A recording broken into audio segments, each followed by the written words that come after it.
지난주 예수님께서는 유대인들의 출생의 비밀을 알려주셨습니다. 유대인들은 평생을 아브라함의 자녀라 생각했습니다. 하나님께서 친히 아브라함을 선택하셔서 복의 근원으로 삼아 주셨다. 우리의 조상 아브라함을 선택하신 것은 그의 후손인 우리 유대인들을 하나님께서 친히 선택해 주신 것과 마찬가지라고 생각을 했습니다. 이것이 유대인들의 절대적인 자부심, 자존심이었습니다. 이런 하나님으로부터 선택받은 유일한 민족이라는 선민의식이 있었기에 비록 지금은 유대인들이 세계 각처에 퍼져 있고 하나님이 거하시는 성전이 있는 예루살렘과 팔레스타인 지역이 로마의 지배를 받고 있어도 정신적으로 그리고 영적으로는 단 한 번도 다른 나라, 다른 민족의 지배를 받은 적이 없다라고 생각하며 당당하게 살았습니다. 그런데 예수님께서 너희는 아브라함의 자녀가 아니다. 아브라함의 자녀가 아닐 뿐만 아니라 하나님의 자녀는 더더군다나 아니다 라고 말씀하셨습니다. 그리고 너희의 진짜 아버지는 마귀다 라고 선포하셨습니다. 이것이 유대인들에게 있어서는 얼마나 충격적인 말이었을까요? 단 한 번도 상상해 보지 못한 예수님의 이런 말씀에 유대인들은 어떤 반응을 보였나요? 부정입니다. 부정하는 것, 인정하지 않는 것. 당연히 인정할 수 없습니다. 자신들은 아브라함의 자녀, 하나님의 자녀라고 철석같이 믿었는데 이것을 부정하는 순간 내가 아브라함의 자녀가 아니라 내가 하나님의 자녀가 아니라는 것을 인정하는 그 순간 자신의 모든 것이 무너져 내립니다. 자신들의 선민의식이 무너집니다. 지금까지 다른 민족을 무시하고 깔보던 자신들의 행동이 잘못되었다는 것을 인정해야 합니다. 그런데 이렇게 하는 것이 쉽습니까? 어떤 사람들이 미안하다 사과하는 것을 힘들어합니까? 자존심이 센 사람들입니다. 자신이 잘못을 했으면 잘못했다 하면 되는데 그것을 인정하는 순간 자신이 아무것도 아닌 사람이 된다고 생각을 하기 때문입니다. 그런데 이런 자존심이 가장 센 사람이 누구냐? 바로 유대인들입니다. 그래서 예수님이 너희의 아버지는 바로 마귀다 라고 했을 때 유대인들은 예수님의 말씀을 깊게 생각하지 않았습니다. 혹시 내가 아브라함의 자녀라고 생각하고 평생을 살았는데 내가 하나님의 자녀라고 생각하고 살았는데 내가 정말 하나님의 자녀가 아니라 마귀의 자식인가? 예수님께서 우리가 아브라함의 자녀라면 아브라함이 행한 일들이 그리고 아브라함의 모습이 나타나야 하는데 정말 나에게 아브라함의 모습이 아브라함의 행한 일들을 내가 하고 있는가 자기 자신을 돌아보아야 합니다. 그러나 그들은 이렇게 하지 않았습니다. 그 대신에 가장 쉬운 방법을 택했습니다. 자신들을 마귀의 자식이라 이야기한 예수님을 공격하는 것입니다. 내가 잘못된 것이 아니라 당신이 잘못됐다. 그래서 48절에 유대인들이 예수님을 향해 이야기합니다. 너는 사마리아 사람이라. 또는 귀신이 들렸다는 말이 옳지 아니하냐라고 이야기합니다. 너는 사마리아 사람이다. 너는 귀신 들렸다라고 예수님을 공격하는 것입니다. 예수님은 갈릴리에서 자라나셨는데 유대인들이 가장 멸시하는 사마리아 사람으로 몰았습니다. 이것은 대단히 모욕적인 용어입니다. 그리고 하나님의 일을 하는 예수님을 오히려 귀신이 들렸다라고 예수님을 비난합니다. 그런데 어찌 보면 우리가 살아가는 우리 일상적인 삶 속에서도 이런 모습이 나타나지는 않을까요? 자신의 잘못을 인정하기보다는 그 잘못을 이야기하는 사람을 오히려 공격하고 모욕하는 것, 이게 오늘날 정치하는 사람들에게서 많이 나타납니다. 자신이 잘못했으면 그 부분에 대해서 내가 잘못했다 사과를 하면 되는데, 정치인들이 사과를 하는 것을 본 적이 있으십니까? 없습니다. 정치인들은 그냥 막 얘기를 하잖아요. 그리고 아니면 말고. 왜 그렇게 할 수 있어요? 안 잡혀가니까. 면책 특권이라는 게 있어서 어떤 얘기를 해도 안 잡혀가거든요. 그러니까 되면 맞으면 좋고 아니면 말고, 이런 식으로 막 자기가 잘못된 이야기를 해도 그들은 잘못했다라고 이야기하지 않습니다. 오히려 자신의 잘못을 덮기 위해서 희생양을 만들어내고 공격을 합니다. 이처럼 유대인들도 자신이 정말로 하나님의 자녀인가라고 곰곰이 생각하기보다는 예수님을 공격합니다. 근데 이제 뭘 공격하냐면 51절 말씀을 붙잡고 이제 공격을 해요. 51절 말씀. 우리 51절 말씀 함께 읽겠습니다. 예수님이 뭐라고 하셨는지 함께 읽겠습니다. 시작. 진실로 진실로 너희에게 이르노니 사람이 내 말을 지키면 영원히 죽음을 보지 아니하리라. 이 말씀을 하시자 유대인들이 예수님을 공격합니다. 아니, 우리 조상 아브라함도 죽었다. 그리고 선지자들도 다 죽었다. 그런데 어떻게 너의 말을 지키면 영원히 죽음을 보지 않을 수 있느냐라고 격렬하게 예수님께 따져 물었습니다. 그런데 예수님은 우리가 요한복음을 보면 한결같이 이 말씀을 하셨습니다. 요한복음 3장에서도 니고데모를 만났을 때도 예수님을 믿으면 영생을 얻는다라고 말씀을 하셨고, 그리고 4장에서도 사마리아 여인을 만났을 때도 내가 바로 영원한 생명수다라고 말씀을 하셨습니다. 그리고 5장에서 베데스다 연못에서 38년 된 병자를 고치셨을 때도 말씀하셨고, 그리고 오병이어의 기적을 행한 후 예수님을 찾아온 무리들에게 나는 생명의 떡이다. 나를 먹으면, 예수님을 믿으면, 예수님의 말씀을 지키면 영원한 생명을 얻는다라고 계속 말씀을 하셨습니다. 그럼에도 유대인들은 예수님을 믿지 않았습니다. 그런데 예수님은 말로만 내가 나를 믿으면 영원한 생명을 얻는다라고 말로만 하신 것이 아니라 친히 보여주셨어요. 물을 포도주로 바꾸는 기적을 보여주셨고, 38년 된 병자를 고쳐주셨고, 그리고 떡 5개와 작은 물고기 2마리로 성인 남자만 5,000명, 여자와 아이들, 노인들까지 포함하면 약 2만 명이 되는 사람들을 먹이고도 12광주리가 남는 기적을 보여주심으로 예수님은 우리와 같은 사람이 아니라 하나님이심을 보여주셨습니다. 그러나 그들은 이것을 생각하지 못했습니다. 그래서 예수님께서 자신이 하나님이심을 선포하셨습니다. 그랬더니 이 사람들이 어떻게 하려고 했어요? 우리 58절 59절 말씀 함께 읽겠습니다. 58절 59절 말씀 함께 읽습니다. 시작. 예수께서 이르시되 진실로 진실로 너희에게 이르노니 아브라함이 나기 전부터 내가 있느니라 하시니 그들이 돌을 들어 치려 하거늘 예수께서 숨어 성전에서 나가시니라. 예수님께서 말씀하셨는데 나는 하나님이다. 따라서 아브라함이 있기 전부터 나는 있었다라고 말씀을 하셨습니다. 인간이 하나님을 알 수 있을까요?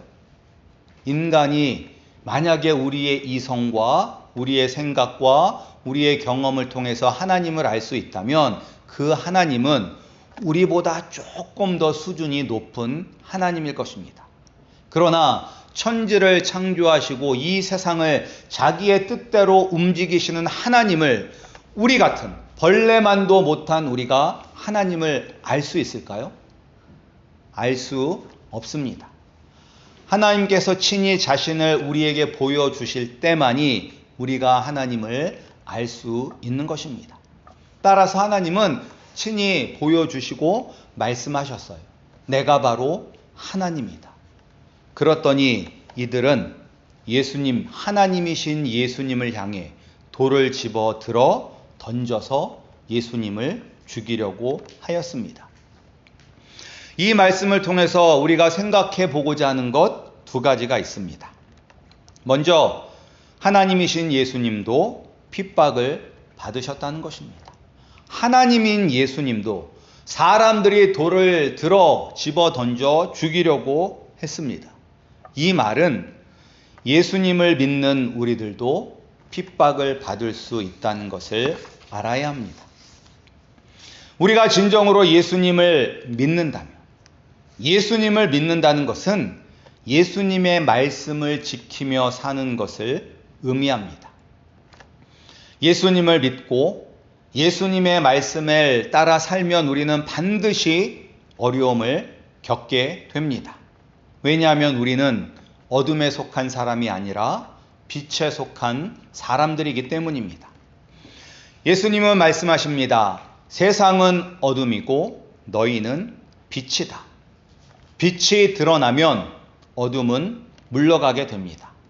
그러나 빛 때문에 감추어졌던 어둠이 드러나게 되니 어둠이 빛의 자녀들을 더욱 심하게 공격을 합니다.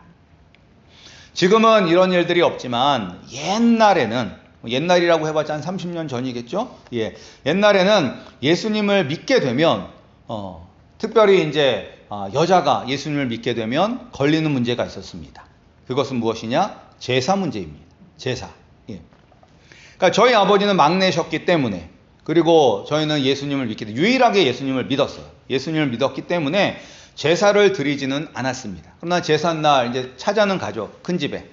제사 드릴 때는 다른 방에 있다가 제사가 다 끝나면 함께 밥을 먹었던 기억이 지금도 납니다.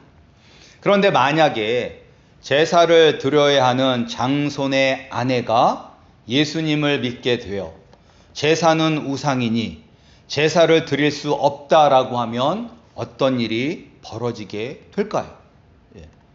큰 환난을 당하게 되는 것입니다. 매 맞고 그런 일들이 예전에는 정말로 허다했습니다. 예수 믿는 것 때문에. 근데 뿐만 아니라 불법을 행하는 가게 주인 아래서 일하던 종업원이 예수님을 믿고 이것이 불법이라는 것을 알게 되어서 이제는 이렇게 할 수 없습니다 라고 주인에게 말하면 어떤 일이 벌어질까요? 그래, 내 말을 들으니 내가 잘못을 했구나. 이제는 그렇게 하지 않겠다라고 할까요? 아니면 아무것도 모르는 게 어디서 잘난 척, 야 너 파이어, 너 다 내일부터 나오지 마 라고 할까요? 내일부터 다른 일자리를 아마 알아봐야 되겠죠. 이처럼 예수님을 믿는 사람들이 예수님의 말씀대로 살면 반드시 이 땅에서 환난과 핍박을 경험하게 됩니다. 그래서 이것이 무서워서 예수님을 믿지 않는 분들도 있습니다.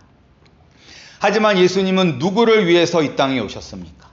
누구를 위해서 십자가에 매달려 죽으셨습니까? 로마서 5장 8절 말씀입니다.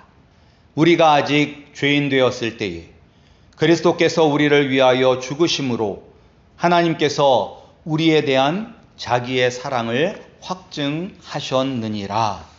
아멘. 우리가 예수님을 잘 믿었을 때, 예수님의 말씀을 듣고 내가 아브라함의 자녀가 아니라 하나님의 자녀가 아니라 사단 마귀의 자녀였구나 라고 깨닫고 회개한 사람들을 위하여 죽으신 것이 아닙니다.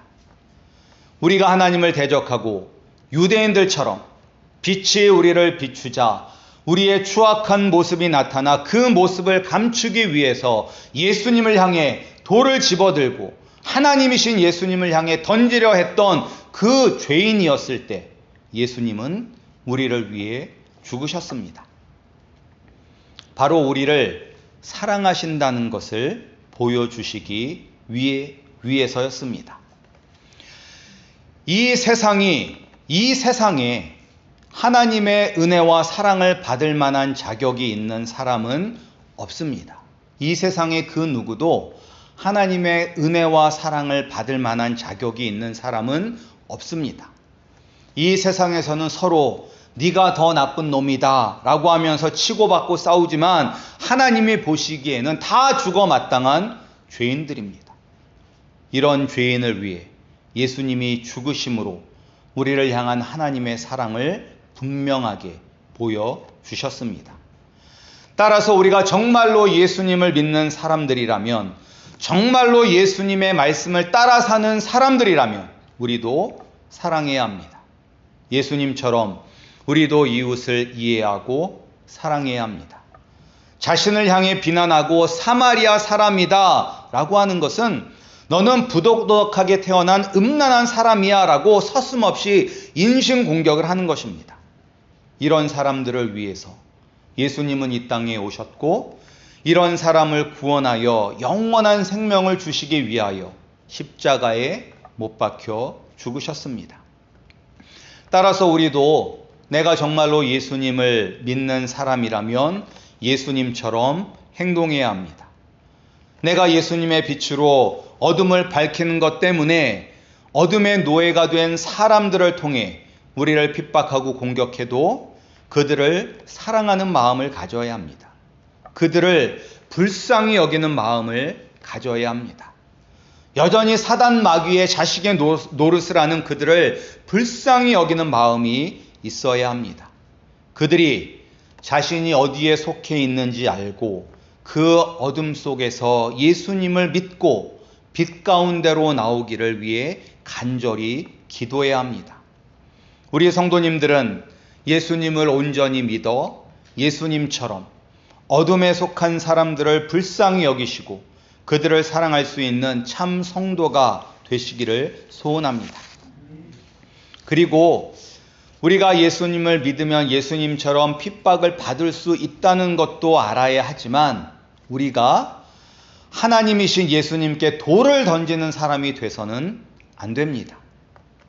오늘 말씀에 보면 예수님께 돌을 던지는 사람들이 누구예요?